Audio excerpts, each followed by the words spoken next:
ذرائع وزارت خزانہ کے مطابق UAE سے $1 ارب کی فائنینسنگ حاصل کی جائے گی۔ ایشیائی ترقیاتی بینک سے $50 کروڑ اور عالمی بینک سے $50 کروڑ حاصل کرنے کا پلان ہے۔ وزارت خزانہ کے پلان کے مطابق IMF سے $3 ارب قرض معاہدے کے تحت حاصل کیے جائیں گے۔ IMF ایگزیکٹو بورڈ اجلاس سے قبل پاکستان کا ایکسٹرنل فائنینسنگ پلان منظور ہونا لازمی تھا۔ وزیر خزانہ اسحاق ڈار نے خوشخبری سنائی ہے کہ دوست ملک سعودی عرب نے اسٹیٹ بینک میں $2 ارب ڈپازٹ کر دیے ہیں۔ مستقبل میں بھی معاشی حالات میں مزید بہتری آئے گی۔ وزیر اعظم شہباز شریف نے ٹویٹ میں سعودی قیادت کا شکریہ ادا کیا اور کہا ہے کہ اس سلسلے میں آرمی چیف اور وزیر خزانہ کی کوششیں قابل قدر ہیں۔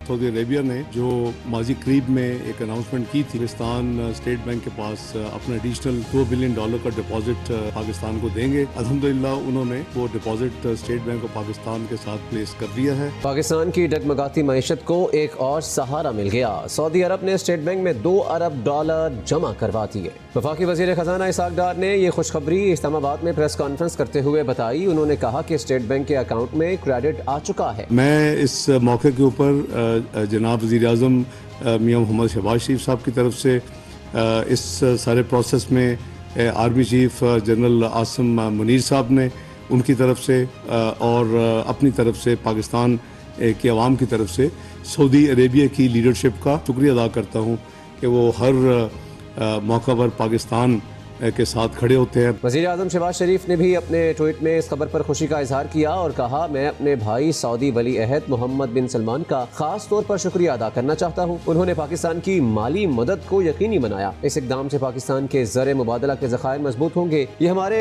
برادر ممالک اور عالمی برادری کے پاکستان کی معاشی تبدیلی پر بڑھتے ہوئے اعتماد کی عکاسی کرتا ہے۔ ہم پاکستان کی معیشت کو بہتر بنانے کے لیے تمام ضروری کوششیں کرنے کے لیے پرعزم ہیں۔ وزیر اعظم نے مزید لکھا، میں army chief general Asim Munir اور وزیر خزانہ اسحاق ڈار کی اس سلسلے میں کی جانے والی کوششوں کو بھی سراہتا ہوں۔ وزیر خزانہ اسحاق ڈار نے پریس کانفرنس میں کہا، مستقبل میں معاشی معاملات مزید بہتری کی طرف جائیں گے۔ پاکستان کی معیشت پہلے سے بہتر ہے، اس میں جلد مزید استحکام پیدا ہوگا۔ براہ راست آپ کو لیے چلتے ہیں۔ وفاقی وزیر سینیٹر شہری رحمان اور معاون خصوصی عطا تارڑ اس وقت نیوز کانفرنس کر رہے ہیں۔ کس کو فائدہ، یہ اب آپ کے سامنے آیا ہے۔ پتہ چل گیا کہ فورن فنڈنگ کیوں ہوئی، پتہ چل گیا کہ عمران خان اسرائیلی ایجنٹ کیوں کہلائے جاتے ہیں، یہ بھی پتہ چل گیا کہ فلسطینیوں کا قتل عام کرنے والا مجرم انسانی حقوق کے لیکچر دے رہا ہے۔ تو اس کا مطلب کیا ہے کہ 9 مئی جہاں انہوں نے شہداء کی عمارات کو نہیں چھوڑا، انہوں نے جہاں زہر گھولا پاکستان کی ریاست، پاکستان کے غریب، پاکستان کی عوام، پاکستان کی حکومت، پاکستان کی وحدت کے خلاف جو زہر گھولا ہے، اس کے پیچھے جو مذموم مقاصد ہیں وہ اب آپ کے سامنے ہیں۔ آپ کو یاد ہوگا کہ پہلے انہوں نے امریکی کیبل کی بات کی تھی، لہرایا تھا جلسوں میں کہ ان کو نکالا جا رہا ہے۔ پھر انہوں نے امریکہ میں 3 اپنے بڑے کروڑوں ڈالر دے کے لابیسٹ رکھے۔ اب وہاں گٹھ جوڑ چل رہی ہے۔ اب وہ کچھ بھی کرنے تیار ہیں اگر اس میں اسرائیل کو اور اسرائیل کے وحشیانہ رویے کو گلے لگانا ہے، ان کو اپنے ساتھ ملانا ہے، تو ان کے لیے کوئی مسئلہ نہیں ہے۔ انہوں نے پاکستان کے ہمیشہ خلاف بات کی ہے۔ آپ کو یاد ہوگا اب معصومیت اختیار کی جا رہی ہے اور پوچھا جا رہا ہے، مذاقہ خیز باتیں پوچھی جا رہی ہیں کہ کس نے 9 مئی سے کس کو فائدہ ہوا۔ نظر آ گیا کس کو فائدہ ہوا ہے۔ اب سب کو میرے خیال میں اب ساری دنیا یہ جان گئی ہے کہ جارحانہ رویہ اسرائیل کا ان کو ٹھیک لگتا ہے۔ جب انہوں نے IMF کو خط لکھا کہ پاکستان کو آپ کٹ آف کر دیں، وہ بھی ان کو صحیح لگا۔ جب انہوں نے امریکہ میں اب کیمپین یہی چلائی ہوئی ہے، یہی کیمپین چل رہی ہے جس کا آج آپ شاخسانہ دیکھ رہے ہیں، جو وہاں مل جل کے کہتے ہیں کہ پاکستان کی اس وقت خلاف ورزی کرو۔ ہیومن رائٹس کے علمبردار یہ کب سے بننے لگے؟ ہم نے تو ہمیشہ کوشش کی ہے کہ لوگوں کے جتنے بھی حقوق ہوں ان پر ڈیو پروسیس۔ میں پیپلز پارٹی سے تعلق رکھتی ہوں، لیکن میں اس وقت حکومت کا بھی حصہ ہوں۔ پیپلز پارٹی کے حوالے سے میں ضرور کہوں گی کہ دیکھیے ہم نے ہر چیز کا سامنا کیا. یہ پوچھتے ہیں کہ میرے ساتھ کیا ہوا. I was picked up in a humiliating way. انہوں نے کہا عدالت سے, یہی کہا نا کہ میرے ساتھ مجھے ذلیل کیا گیا, میری تذلیل ہوئی. تو وہ جو ان کے دور میں روز تذلیل کراتے تھے, ملک سے باہر جا کے کہتے تھے جلسے جلوس میں کہ میں چوروں ڈاکوؤں کو پکڑوں گا, پاکستان کے بارے میں وہ اس طرح بات کرتے تھے کہ یہ کرپشن کا گہوارہ ہے. جب یہ پرائم منسٹر تھے تب یہ کہتے تھے میں ان کے جیلوں کو سی کلاس بناؤں گا, میں ان کے کمروں سے دوائیوں کی بھی جو چھوٹی موٹی فریج رکھی ہوگی وہ ہٹاؤں گا, میں پنکھے نکالوں گا, میں تختیاں لگاؤں گا. اور اب کہتے ہیں کہ میری تذلیل ہوئی جب میں کبھی مرسیڈیز میں جاتے ہیں. وہی خلوص, گڈ ٹو سی یو, اسرائیل کے ساتھ اب ان کا چل رہا ہے, وہ بڑے خلوص سے جاتے ہیں, وہ ان کو لے جایا جاتا ہے. اور ہم سے یہ سوال ہوتا ہے کہ کس نے یہ کیا, کس نے یہ کیا ہمارے ساتھ کہ ہمارے ساتھ تذلیل ہوئی ہے. تذلیل آپ کے ساتھ ہوئی یا آپ نے پورے پاکستان کی تذلیل کا بیڑا سر پہ اٹھایا ہوا ہے؟ اس وقت تو ایسے ہی لگ رہا ہے جب فریال تالپور کو آدھی رات کو آپ نے چاند رات ہسپتال سے اٹھایا, بختر بند گاڑی میں آپ لے گئے دہشت گرد کی طرح, اور دہشت گرد کی آپ نے کبھی مذمت نہیں کی, آپ نے اسامہ بن لادن کی کبھی مذمت نہیں کی. ہم پوچھتے رہ گئے کہ یہ کون سا وزیر اعظم ہے جو ملک دشمن کی مذمت نہیں کرے گا, جو گلے لگانا چاہتا ہے, کیونکہ ان کو اپنے مقاصد ہیں جو اب اتنے مذموم نظر آنے لگے ہیں, اتنا زہر گھل رہا ہے. ان کے پیچھے جو بھی بیک سٹوری ہے اس میں, یہ بڑی بیک سٹوری ہے, اس کے تانے بانے ابھی صرف اوپر سطح پہ نظر آئے ہیں اور یہ آگے کھلے گی. ان کی جو کہانیاں ہیں یہ کھلیں گی. مجھے بھی افسوس ہو رہا ہے پاکستان کے کسی بھی وزیر اعظم کے بارے میں, سابق ہوں کیسے بھی ہوں, کبھی کسی نے یہ نہیں کیا. پاکستان پیپلز پارٹی کے شہید ذوالفقار علی بھٹو وزیر اعظم تختہ دار پہ لیے گئے, ان کو لے جایا گیا. انہوں نے کبھی نہیں کہا کہ پاکستان کے خلاف آواز بھی اٹھاؤ, انگلی بھی اٹھائیں ان کی جماعت. لوگوں نے اپنے آپ کو نظر آتش کر لیا, لیکن کبھی پاکستان کی تنظیمات کو نظر آتش کرنے کا سوچا بھی نہیں. ان کی بیٹی, ان کی بیگم شہید نصرت بھٹو صاحبہ, ان کی بیٹی شہید رانی بے نظیر بھٹو صاحبہ انہی کنٹونمنٹ سے گزرتی گئیں جب وہ واپس آئی ہیں پاکستان میں ضیاء الحق کا راج دیکھتے ہوئے, لیکن کسی نے چھاؤنی کی طرف بھی نظر کی نہیں, سوچا بھی نہیں, اور نہ سوچا کبھی کہ پاکستان کی عوام کو تکلیف دی جائے یا مسلمان امہ کو اس طرح تکلیف میں ڈالیں کہ اپنا گٹھ جوڑ سامنے لے آئیں. یہ ان کی حامی بھرنے کے بغیر ہوا ہوگا. اب وہ جو چاہیں کہیں, ہم بھی جانتے ہیں لابینگ کے کیا مقاصد ہوتے ہیں اور کہاں تک یہ لابینگ پہنچتی ہے. یہ کیپٹل ہل سے چل رہی ہے اور کہاں تک پہنچتی ہے ہم دیکھ رہے ہیں.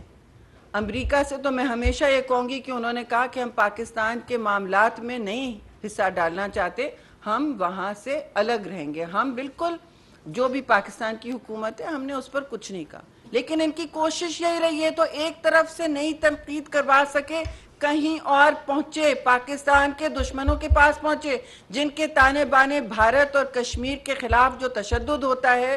ان گنت دفعہ ہم یہ یاد دلا چکے ہیں کہ یہ ان کا بھی بھارت اور اسرائیل کے تانے بانے جڑے ہوئے ہیں, خاص طور سے جو اس وقت ایکسٹریم ریاستی امور ہیں ان کے, جو اس وقت مودی سرکار ہے, ان کا تو یہی ایک طریقہ کار ہے, اور ہوں گے ہندوستان میں, لیکن اس وقت جو صورتحال ہے وہ یہی ہے.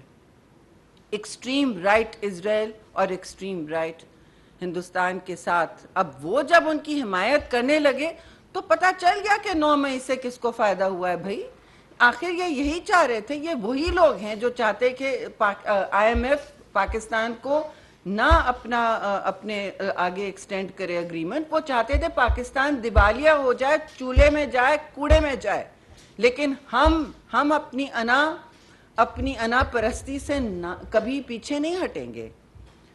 اللہ نہ کرے کہ کوئی وزیر اعظم یا کوئی سیاستدان پاکستان میں سابق ہو, دوسرا کوئی بھی ہو, کسی کو تذلیل کی ہم کسی کی تذلیل کی حمایت نہیں کرتے، نہ ہم نے کبھی سیاسی قیدی رکھے ہیں اپنے دور میں، لیکن یہ اپنے آپ کو ہر عدالت سے، ہر قانون سے ماورا کیوں سمجھتے ہیں کہ ان کو اگر عدالت سے اٹھایا گیا تو وہ یہ ان کی بے عزتی تھی، باقی لوگ چور ڈاکو ہیں، یہ تو دودھ میں دھلے ہوئے ہیں، آخر اب تو وہ اسرائیل کے میں سمجھتی ہوں ان کے پانی میں دھل چکے ہیں، اور ان کو اس پر یہ تو ان کے لیے بڑی فخر کی بات ہے۔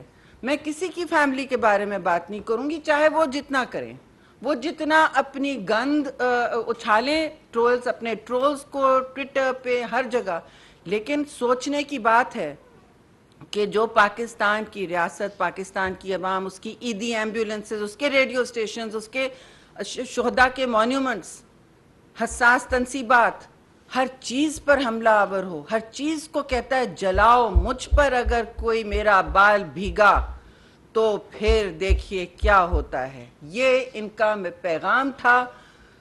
وہ انہوں نے زیادہ اپنے آپ کو سمجھ لیا، اللہ کی لاٹھی بے آواز ہوتی ہے، ہم ہمیشہ کہتے رہے، پارلیمان میں بھی کہتے تھے، پریس کانفرنس میں بھی کہتے، اتنے ہی مظالم ڈھائیں اپنے سیاسی مخالفین پر جو آپ خود سہ سکیں۔ What goes around انگریزی میں what goes around comes around، یہ اللہ کی یہ مکافات عمل ہوتا ہے جی۔ تو یہ باتیں ان کے سب کے سامنے آ رہی ہیں، مگر مجھے افسوس سے کہنا پڑ رہا ہے کہ پاکستان کی پوری تاریخ میں کوئی ایسا سیاستدان کبھی ہم نے نہیں دیکھا، نہ اس نے جنم لیا ہے، نہ کبھی اس نے آواز اٹھائی ہے، کسی بھی سیاستدان نے، کسی بھی وزیر اعظم نے، خاص طور سے کبھی سابق وزیر اعظم نے اس طرح پاکستان کے خلاف تواتر پاکستان دشمن کیمپین نہیں چلائی ہے۔ اسے پاکستان اگر اسرائیل اور بھارت آپ کی حمایتی کر رہے ہیں، آپ کی تنظیم کا، اس کا کیا مطلب ہے کہ دیکھیے ان کے ساتھ کیا ہو رہا ہے، ہائے ہم جو مظالم ڈھاتے ہیں، جس پر ساری دنیا اب ہم کو تنقید کا نشانہ بنا رہی ہے، وہ تنقید کا نشتر برسا رہا ہے پاکستان پر، ہماری ریاست پر، ہمارے ہیومن رائٹس ریکارڈ پر، جبکہ رپورٹیں آ چکی سب کے سامنے، خواتین کے ساتھ کیا ہوا وہ سب سامنے آ گیا، کس کے ساتھ کیا ہوا، اور ہم پھر کہیں گے، میں پھر یہ کہوں گی کہ ہم کسی کو نہیں چاہتے، کسی کے ساتھ ایسا نہ ہو کہ قانون کی ڈیو پروسیس نہ ہو، لیکن پاکستان کے قوانین ہیں، یہ کوئی جنگل نہیں ہے۔ وہ چاہ رہے تھے یہ جنگل بن جائے، لیکن یہ جنگل نہیں ہے جی، یہ جنگل کا قانون نہیں چل رہا ہے یہاں پہ۔ یہ جنگل جو وہ چاہتے تھے، جس کے وہ بادشاہ بننا چاہتے تھے، یہ وہ سرزمین نہیں ہے۔ جس حال میں انہوں نے چھوڑا ہے بدحالی کا، قرضہ لے لے کے، جو 70 سال میں پاکستان نے نہیں لیا، اس کا ہم سامنا کر رہے ہیں جی، اس کا ہم سیاسی سامنا کر رہے ہیں۔ ہم اسلام آباد میں وفاقی وزیر شہری رحمان اور معاون خصوصی عطا طاہر نیوز کانفرنس کر رہے تھے۔ شہری رحمان نے کہا کہ کن عناصر نے 9 مئی کے واقعات سے فائدہ اٹھایا، یہ سب کے سامنے آ چکا ہے۔ چیئرمین پی ٹی آئی اور اسرائیل اتحادی ہیں، شہری رحمان نے یہ کہا، اور کہا ہے کہ یہ لابی بنی ہوئی ہے۔ اور گفتگو آپ نے سنی، مزید خبر شامل کریں گے ایک بریک کے بعد۔